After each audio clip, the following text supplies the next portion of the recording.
Friends, Britannia industries ने अपने investors को लास्ट 20 ईयर में 84 टाइम्स के रिटर्न्स बनाकर दिए हैं। एंड जिन इन्वेस्टर्स ने 2010 में इस कंपनी में इन्वेस्ट किया होगा, इनको भी 29 टाइम्स रिटर्न्स बनाकर दिए हैं।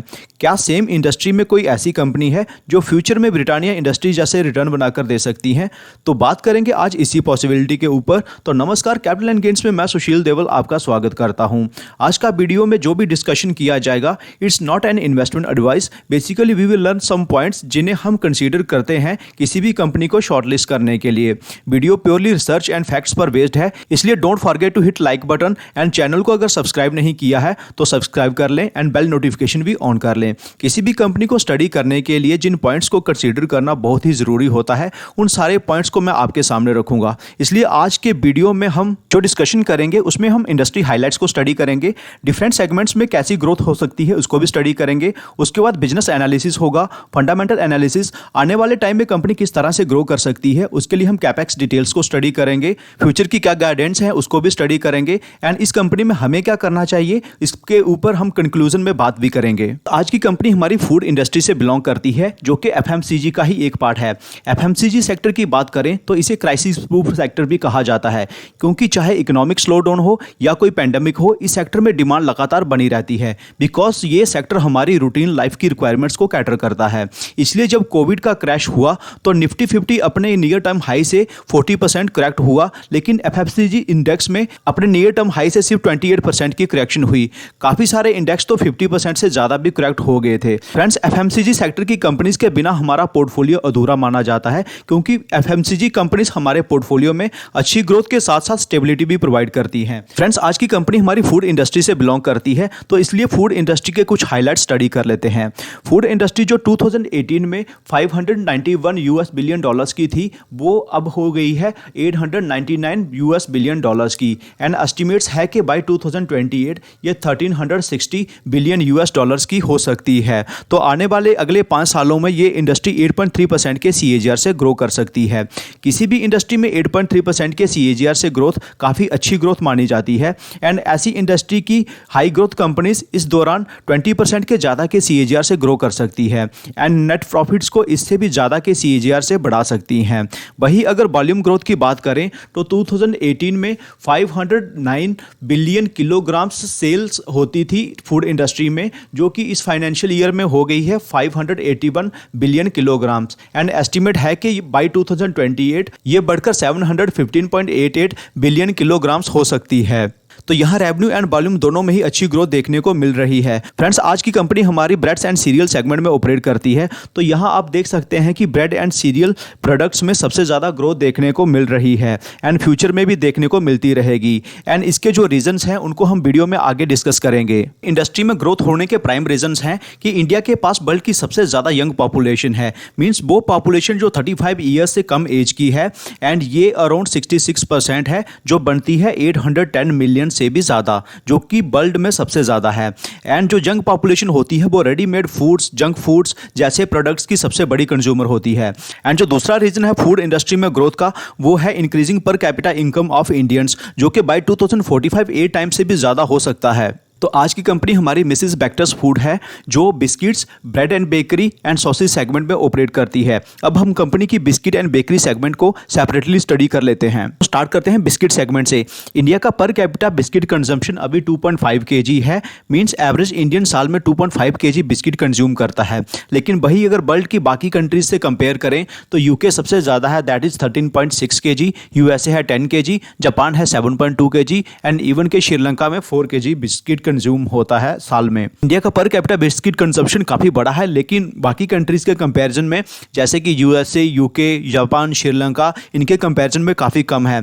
एंड जैसे जैसे पर कैपिटा इनकम बढ़ेगा, इसके साथ साथ ये भी जरूर बढ़ेगा। लेकिन अगर बिस्किट सेगमेंट में ग्रोथ की बात करें तो फाइनेंशियल 15 से फाइनेंशियल 20 के बीच ये 20% के CAGR से बढ़ा, एंड एस्टिमेट है कि फाइनेंशियल ईयर 20 से फाइनेंशियल ईयर 25 के बीच ये ग्रोथ 9% के CAGR से हो सकती है। बिस्किट सेगमेंट में कंपनी के पास क्रीमिका ब्रांड की कंप्लीट बिस्किट रेंज है एंड टोटल प्रोडक्ट्स की लिस्ट आप यहां पर देख सकते हैं।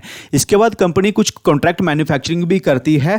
कैडबरी के 2 फेमस प्रोडक्ट्स ओरियो एंड चोकोबेक्स की मैन्युफैक्चरिंग भी ये कंपनी करती है। तो कंपनी यहां इतने फेमस प्रोडक्ट्स का प्रोडक्शन करने की एक्सपर्टाइज रखती हो तो वो अपनी ब्रांड्स क्रीमिका के लिए भी टॉप क्वालिटी के बिस्किट बना सकती है एंड ये काम कंपनी ने ऑलरेडी स्टार्ट कर दिया है Cremica truffles bourbon and choco chip biscuit launch करके। कंपनी की स्ट्रॉन्ग प्रेजेंस है नॉर्थ इंडिया में। Premium and mid premium biscuit segment में कंपनी 5.4% शेयर होल्ड करती है। बिस्किट सेगमेंट के लिए कंपनी का कंप्लीट डिस्ट्रीब्यूशन नेटवर्क आपके सामने है एंड डिफेंस की CSDs को भी कंपनी सप्लाई करती है 34 डिफरेंट लोकेशंस पर। इंडिया से जो भी बिस्किट एक्सपोर्ट होता है उसमें कंपनी बड़ी कंट्रीब्यूटर है। कैलेंडर ईयर 19 का डाटा हमारे सामने है। इंडिया से जितना भी बिस्किट एक्सपोर्ट हुआ है उसमें 12% शेयर मिसेस बेक्टर का था एंड ये काफी बड़ी बात है। कंपनी 69 कंट्रीज में एक्सपोर्ट करती है एंड टोटल जितना भी बिस्किट एक्सपोर्ट करती है उसमें से 54% कंपनी अपनी ब्रांड के अंडर करती है। Middle east and north Africa plus African market को कैटर करने के लिए कंपनी ने UAE में अपनी सब्सिडरी भी सेटअप की है। कंपनी का next biggest segment bread and bakery products है जिसे कंपनी इंग्लिश ओवन के नाम से सेल करती है। यह सेगमेंट इंडिया में फास्टेस्ट पेस पर ग्रो हो रहा है क्योंकि इंडिया में अब पहले की तरह घर का कोई भी डेडिकेटेड मेंबर सिर्फ होम मेकर का काम नहीं कर रहा। ये ट्रेंड इंडिया में ऑलरेडी स्टार्ट हो चुका है। टाइम क्राइसिस के चलते बेकरी प्रोडक्ट्स की डिमांड अब लगातार बढ़ती जा रही है एंड फ्यूचर में और भी बढ़ेगी। इंडिया में अगर हम ओवरऑल ब्रेड एंड बन सेगमेंट की बात करें तो फाइनेंशियल ईयर 15 से लेकर फाइनेंशियल 20 के बीच 9% के CAGR से ग्रोथ हुई है and up to financial year 25 ये सेम ग्रोथ होने के एस्टिमेट्स हैं।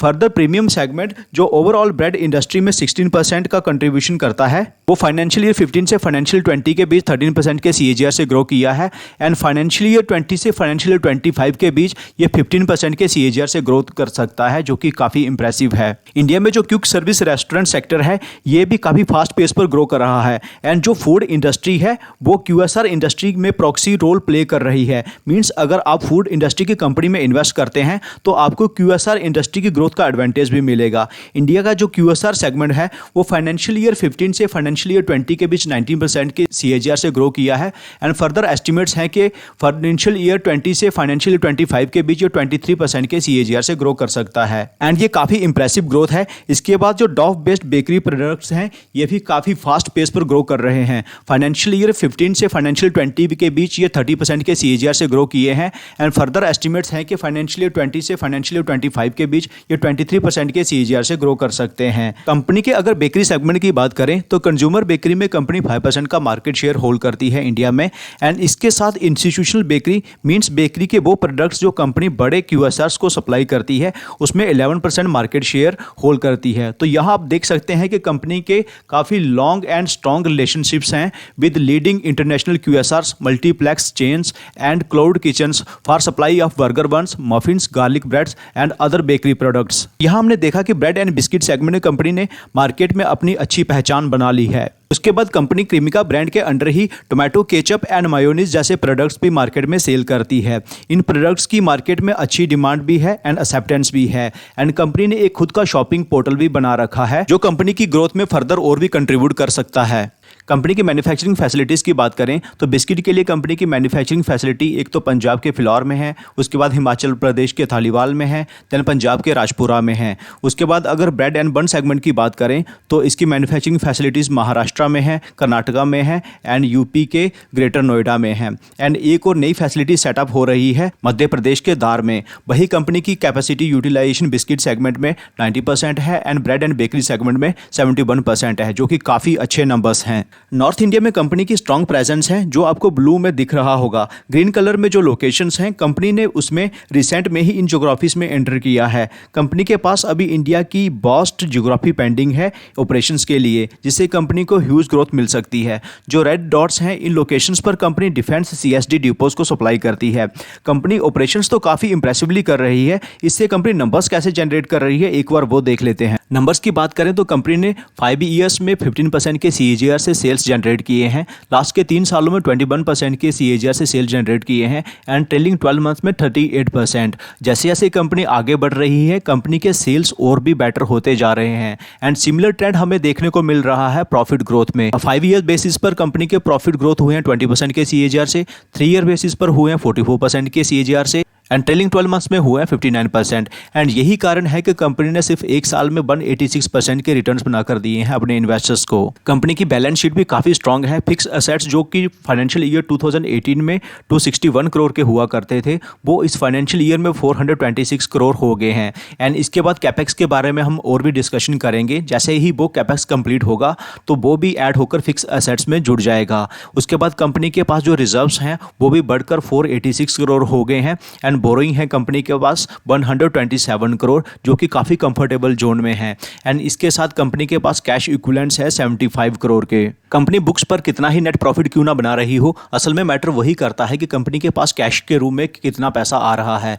वही अगर कैश फ्रॉम ऑपरेटिंग एक्टिविटी की बात करें तो कैश फ्रॉम ऑपरेटिंग एक्टिविटी में कंपनी के पास अच्छा खासा कैश जनरेट हो रहा है। एंड इस फाइनेंशियल ईयर में कंपनी ने 164 करोड़ के कैश जनरेट किए हैं। वही अगर शेयर होल्डिंग पैटर्न की बात करें तो प्रमोटर की होल्डिंग लगातार कांस्टेंट है। एफआईएस ने अपनी होल्डिंग को 2.92 से बढ़ाकर 5.64% कर दिया है। एंड डीआईएस ने अपनी होल्डिंग को 7.54% से बढ़ाकर 16.12% कर दिया है। एंड इसी दौरान जो पब्लिक की होल्डिंग है, जो दिसंबर 2020 में 38.41 हुआ करती थी, वो आज 27.10% रह गई है। ऑलमोस्ट 11% की होल्डिंग पब्लिक से कम हुई है। किसी भी कंपनी में स्ट्रॉन्ग हेड्स की होल्डिंग बढ़ना एंड पब्लिक के पास होल्डिंग कम होना, ये काफ़ी अच्छा साइन होता है। किसी भी स्टॉक को कंसीडर करते वक्त इस बात को भी जरूर ध्यान में रखना चाहिए। कुछ और नंबर्स की बात करें तो कंपनी की मार्केट कैप 4493 करोड़ है। स्टॉक का पीई 49.9 है एंड इंडस्ट्री का पीई है 42.8। इंडस्ट्री पीई के कंपैरिजन में स्टॉक का पीई थोड़ा सा ज़्यादा है। पीईजी रेशो भी थोड़ी हायर है क्योंकि 1 से नीचे की पीईजी रेशो फेवर में मानी जाती है। डेट है कंपनी पर 127 crore and debt to equity बनती है 0.23, जो कि कंफर्टेबल जोन में है। कंपनी का क्विक रेशो है 1.29, करंट रेशो है 1.79, जो कि काफ़ी अच्छे हैं। एंड रिटर्न ऑन एसेट्स है 11.6%, जो कि अच्छे हैं। कैपेसिटी एक्सपेंशन की बात करें तो राजपुरा में कंपनी 2 नए बिस्किट लाइन सेटअप कर रही है। टोटल प्रोजेक्ट की कॉस्ट 75 करोड़ है एंड फाइनेंशियल ईयर 24 के Q1 तक ये प्रोजेक्ट कंप्लीट हो सकता है। उसके बाद बेकरी सेगमेंट में डिमांड को देखते हुए दिल्ली एनसीआर में कंपनी बेकरी प्लांट का एडिशन कर रही है। टोटल प्रोजेक्ट की कॉस्ट 32.7 करोड़ है एंड इसका कंप्लीशन भी Q2 फाइनेंशियल ईयर 24 तक एक्सपेक्टेड है। उसके बाद एमपी के डार में कंपनी एक नए बिस्किट प्लांट को सेटअप कर रही है। महाराष्ट्र के खपोली में कंपनी एक और प्लांट सेटअप कर रही है बेकरी बिजनेस के लिए। तो ये प्लांट भी फाइनेंशियल ईयर 24 से फाइनेंशियल ईयर 25 के बीच रेडी हो सकता है। वीडियो अगर इन्फॉर्मेटिव लग रहा है तो वीडियो को लाइक जरूर करें। फ्रेंड्स, मैनेजमेंट की कमेंट्री से भी कंपनी के नियर टर्म परफॉर्मेंस के बारे में काफ़ी कुछ पता चलता है, तो इसलिए हम कंपनी के अब फ्यूचर गाइडेंस देख लेते हैं। मैनेजमेंट की फ्यूचर गाइडेंस की बात करें तो ग्रॉस मार्जिन्स को कंपनी इस लेवल पर मेंटेन करना चाहती है एंड इसको फर्दर इंप्रूव करने की कोशिश भी कर रही है। उसके बाद बिस्किट सेगमेंट के लिए कंपनी 18-19% की ग्रोथ को एक्सपेक्ट कर रही है एंड इसे फ्यूचर में मेंटेन भी करके रखना चाहती है। कंपनी की नॉर्थ इंडिया में स्ट्रॉन्ग प्रेजेंस है एंड इसके बाद company south and west region में भी एक बड़ी अपॉर्चुनिटी देख रही है, जहां से कंपनी नॉर्थ के बराबर या उससे ज़्यादा रेवेन्यू जनरेट कर सकती है। उसके बाद कंपनी का टोटल मार्केट शेयर जो है इंडस्ट्री में वो 1.39% है एंड कंपनी इसे बढ़ाने पर फोकस कर रही है through strong brand building and opening of new stores. Rajpura में बिस्किट फैसिलिटी सेटअप करने के लिए कंपनी जो भी इन्वेस्टमेंट कर रही है, मैनेजमेंट का मानना है कि नेक्स्ट 7 ईयर्स में वो सारे इन्वेस्टमेंट को कवर कर लेगी। खपोली के कैपेसिटी एक्सपेंशन के लिए company fully automatic line setup कर रही है एंड इस फैसिलिटी की प्रोडक्शन कैपेसिटी होगी 4000 to 6000 ब्रेड्स पर आवर की। फ्रेंड्स, कंपनी जिस इंडस्ट्री में ऑपरेट करती है उसमें ही अच्छी ग्रोथ देखने को मिल रही है। उसके बाद क्यूएसआर इंडस्ट्री से भी कंपनी को अच्छी ग्रोथ देखने को मिल रही है एंड ये ग्रोथ फ्यूचर में भी कंटिन्यू रहने के एस्टिमेट्स हैं। Company one of the best है लेकिन पीई थोड़ा हायर साइड पर है। लास्ट 1 ईयर में कंपनी ने एक बड़ा अपरन भी लिया है। तो एजुकेशनल पर्पज के लिए मैं बताना चाहता हूँ कि पहले तो ये कंपनी हमारे पोर्टफोलियो को डिजर्व करती है। सेकेंड ये है कि लेट्स से अगर हम 100 क्वांटिटीज अपने पोर्टफोलियो में ऐड करना चाहते हैं तो हर मंथ हमें 2 to 3 क्वांटिटीज ऐड कर लेनी चाहिए, क्योंकि कंपनी में एक प्रॉफिट बुकिंग हो सकती है। लेकिन कंपनी अगर अपने हाई से 25 या 30% से ज़्यादा करेक्ट होती है तो वहाँ हमें 15 to 20 क्वांटिटीज एक साथ ऐड कर लेनी है। मींस आपको डिप्स पर अच्छी क्वांटिटीज ऐड करनी है। कंपनी की मार्केट कैप सिर्फ 4000 करोड़ के अराउंड है। अगले 8 से 10 सालों में अगर ये 25 टाइम्स भी होती है तो भी इसकी मार्केट कैप सिर्फ 1 लाख करोड़ के अराउंड ही होगी एंड ये मार्केट कैप कोई बड़े सरप्राइज वाली बात नहीं है। आज कंपनी जिस तरह से ग्रोथ कर रही है एंड जिस तरह से कंपनी के प्रोडक्ट्स की मार्केट में एक्सेप्टेंस है, तो इसमें कोई डाउट नहीं है कि कंपनी फ्यूचर में ब्रिटानिया इंडस्ट्रीज की तरह ग्रो नहीं कर सकती। फ्रेंड्स, वीडियो को अगर आपने यहाँ तक देख लिया है, आई होप आपने वीडियो को लाइक कर दिया होगा एंड चैनल को भी सब्सक्राइब कर दिया होगा। तो कैसा लगा आज का वीडियो कमेंट सेक्शन में जरूर बताइएगा। मिलते हैं आपसे अगले वीडियो में। Take care.